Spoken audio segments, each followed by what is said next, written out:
Hello everyone, আসসালামু আলাইকুম। আমি ইউটিউবে একটা ফটো পোস্ট করছিলাম যে এই ফটো এডিটিং টিউটোরিয়াল দেওয়ার জন্য।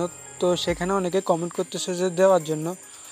তো আমি এক ক্লিকে আজকে আপনাদেরকে দেখিয়ে দেবো কীভাবে আপনারা খুব সহজে আমার মতো এক ক্লিকে ফটো এডিটিং করতে পারেন। তো পুরো ভিডিওটাতে আমি ভয়েস ওভার করব না, আমি আপনাদেরকে যেখানে যেখানে ক্লিক করব অবশ্যই লাল একটা মার্ক করে বুঝিয়ে দেব যেন আপনাদের বুঝতে কোনো সমস্যা না হয়। তো এক ক্লিকে ফটো এডিটিং করার জন্য আপনাদের প্রয়োজন হবে লাইটরুম অ্যাপ্লিকেশন আর প্রয়োজন হবে প্রিসেট। তো এগুলোর লিঙ্ক কিন্তু আমি ভিডিওটা ডেসক্রিপশন বক্সে দিয়ে দিব, আপনারা টেলিগ্রাম থেকে নামিয়ে নেবেন। দেন আমি সরাসরি মোবাইল স্ক্রিনে চলে আসলাম।